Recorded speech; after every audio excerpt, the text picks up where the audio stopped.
غور کی ریاست پر سلطان محمود اور مسعود نے متعدد بار حملے کیے اور غوری سردار غزنی کو عرصہ دراز تک خراج بھی دیتے رہے، لیکن 12ویں صدی میں غوریوں نے غزنی پر قبضہ کر لیا۔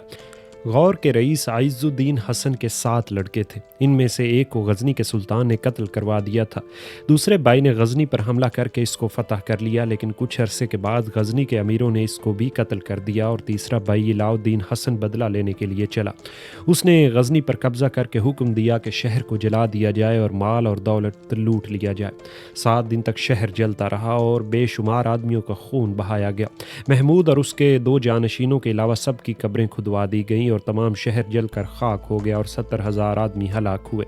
علاء الدین کو اسی وجہ سے جہاں سوز کہتے ہیں۔ علاء الدین کے 2 بھتیجے غیاث الدین اور شہاب الدین تھے، ان کو اس نے قید کر دیا تھا، لیکن اس کی وفات کے بعد اس کے بیٹے سیف الدین نے ان کو آزاد کر دیا اور جب وہ مارا گیا تو غیاث الدین تخت پر بیٹھا۔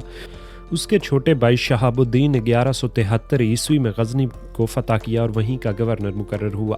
ان دونوں بھائیوں کے سیاسی تعلقات عجیب قسم کے تھے۔ دونوں بادشاہ تھے اور سلطان کا لقب رکھتے تھے، لیکن شہاب الدین ہمیشہ بڑے بھائی کا مطیع اور فرما بردار رہا۔ غزنی کا انتظام درست کرنے کے بعد شہاب الدین نے ہندوستان فتح کرنے کا قصد کیا اور 30 برس کی کوشش اور حملوں کے بعد شمالی ہندوستان میں اسلامی سلطنت قائم کی۔ سن 572 ہجری میں شہاب الدین نے اپنے بھائی غیاث الدین کے حکم سے ملتان پر حملہ کیا۔ اس نے ملتان اور اس کے آس پاس کے علاقوں کو کرامتیوں کے قبضے سے نکال لیا۔ اس کے بعد شہاب الدین نے اچھ پر لشکر کشی کی۔ جب اچھ کے راجہ کو شہاب الدین کی آمد کی خبر ملی تو وہ قلعہ بند ہو گیا۔ شہاب الدین نے قلعہ کے ارد گرد اپنے خیمے لگا دیے اور تسخیر قلعہ کی کوششوں میں مصروف ہوا۔ کچھ عرصے بعد اسے احساس ہوا کہ جنگ اور محاصرے کے ذریعے قلعے اور اہل قلعہ کو مغلوب کرنا مشکل ہے، لہٰذا اس سلسلے میں کامیابی حاصل کرنے کے لیے کوئی اور چال چلنی چاہیے۔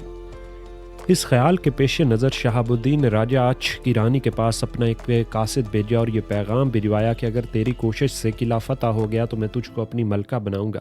رانی پہلے ہی سے شہاب الدین سے بہت خائف تھی اور اسے یقین تھا کہ اس معرکے میں کامیابی اسی کو حاصل ہوگی، لہٰذا رانی فوراً ہی شہاب الدین کے دام میں آ گئی اور اس نے قاصد سے کہلوا بھجوایا کہ میری عمر تو اب ایسی نہیں رہی کہ بادشاہ کی ملکہ بنوں، البتہ میری لڑکی اس قابل ہے کہ وہ شہاب الدین جیسے جہاں باز اور سرفروش کے عقد میں آ جائے۔ میں بادشاہ کے حکم کی تعمیل کروں گی۔ جب بادشاہ کو فتح حاصل ہو تو وہ میری لڑکی کو اپنی ملکہ بنا لے اور قلعے پر قابض ہو کر میرے مال و متاع اور اسباب کو ہاتھ نہ لگائے۔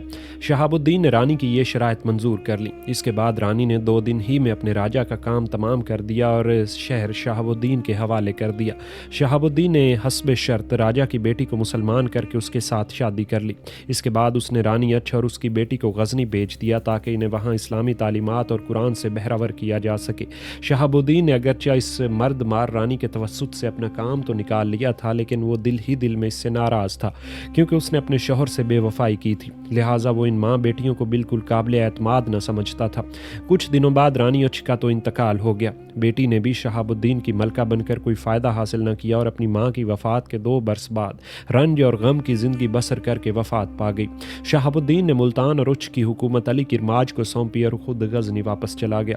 سن 574 ہجری میں شہاب الدین ملتان اور اچھ کی طرف آیا اور یہاں سے براہ ریگستان گجرات کی جانب روانہ ہوا۔ اس وقت گجرات کا حاکم رائے بھیم دیو تھا جو بہرامن دیو کا پرپوتا تھا۔ بھیم دیو نے خوب ڈٹ کر شہاب الدین کا مقابلہ کیا اور بڑے زوروں کی مارکہ آرائی ہوئی۔ اس کے نتیجے میں مسلمانوں کو شکست ہوئی اور بہت سے مسلمان سپاہی موت کی گھاٹ اتار دیے گئے۔ شہاب الدین بڑی مشکل کے ساتھ میدان جنگ سے اپنی جان بچا کر غزنی واپس آیا۔ سن 575 ہجری میں شہاب الدین نے پشاور کے ان مقامات کو بھی فتح کر لیا جو تاریخ میں بکرام، پرشور اور فرسور کے نام سے مشہور تھے۔ اس کے دوسرے سال اس نے لاہور پر لشکر کشی کی اور لاہور کی حکومت اس وقت غزنوی خاندان کے آخری تاجدار خسرو ملک کے ہاتھ میں تھی۔ خسرو ملک کی حکومت کی بنیادیں راجہ دہلی اور دوسرے مقامات ہند کے راجاؤں کی دشمنی نیز افغانوں کی یورشوں کے سبب بہت کمزور ہو چکی تھی، لہٰذا خسرو شہاب الدین کے مقابلے پر تیار نہ ہوا اور مجبوراً قلعہ بند ہو کر بیٹھ رہا۔ تھوڑی بہت گفت و شنید کے بعد شہاب الدین نے جنگ کا ارادہ ترک کر لیا۔ خسرو ملک نے اپنا ایک 9 عمر لڑکا ایک شاندار ہاتھی شہاب الدین کے پاس بطور ضمانت بھجوا دیا۔ شہاب الدین نے بھی الصلح خیر العمل یعنی صلح سب سے اچھا عمل ہے کہ مصداق خسرو ملک سے کچھ تعارض نہ کیا اور وہ غزنی واپس چلا آیا۔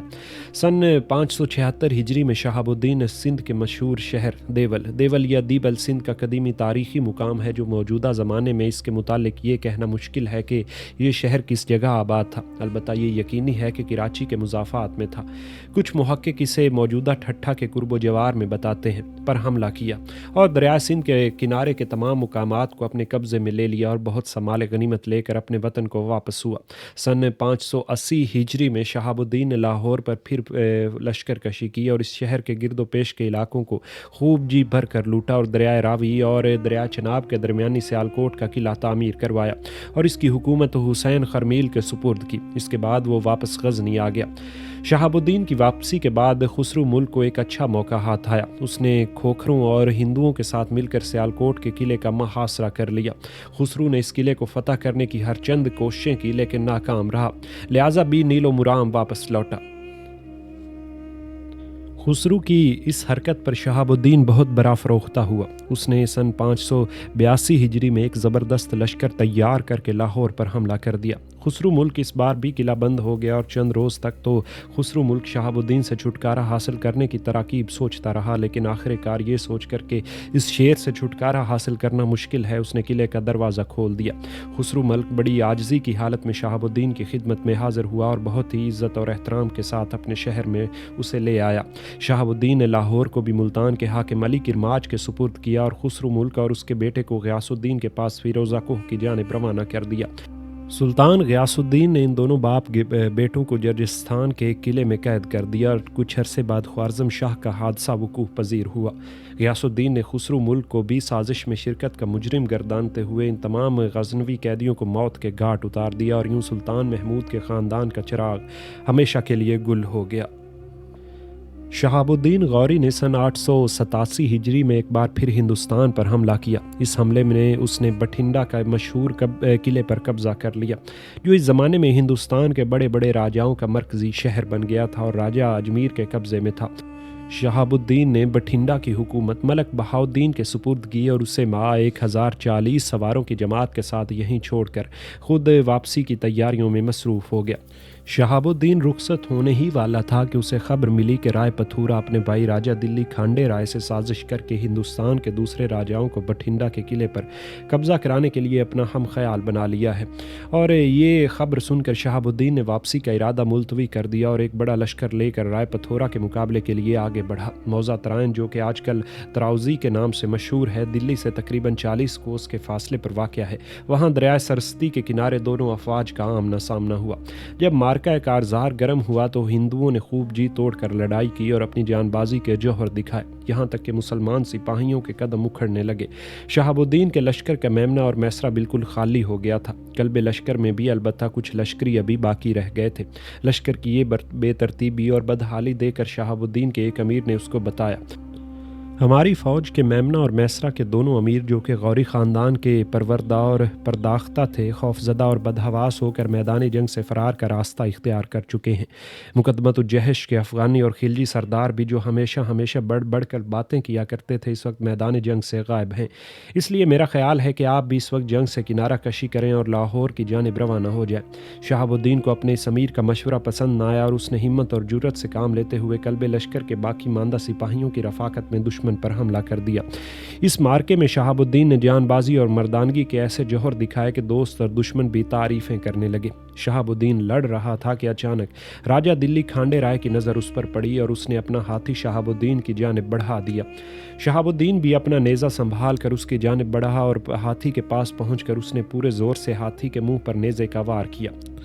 نیزہ ہاتھی کے منہ کے اندر چلا گیا اور اس کی ضرب شدید کی وجہ سے اس کے دانت ٹوٹ گئے اور کھانڈے رائے نے بھی بہادری کا مظاہرہ کیا اور ہاتھی کے اوپر ہی سے شہاب الدین کے بازو پر تلوار کا ایسا وار کیا کہ شہاب الدین بری طرح زخمی ہو گیا۔ ممکن تھا کہ شہاب الدین اس زخم میں تاب نہ لا کر بے ہوش ہو کر اپنے گھوڑے سے گر جائے کہ ایک خلجی سپاہی نے بڑی پھرتی سے بادشاہ کو اس مصیبت سے نجات دلائی۔ تو شہاب الدین کے گھوڑے پر چڑھ گیا اور اس کو اپنی گود میں لے لیا اور میدان جنگ سے بھاگ نکلا۔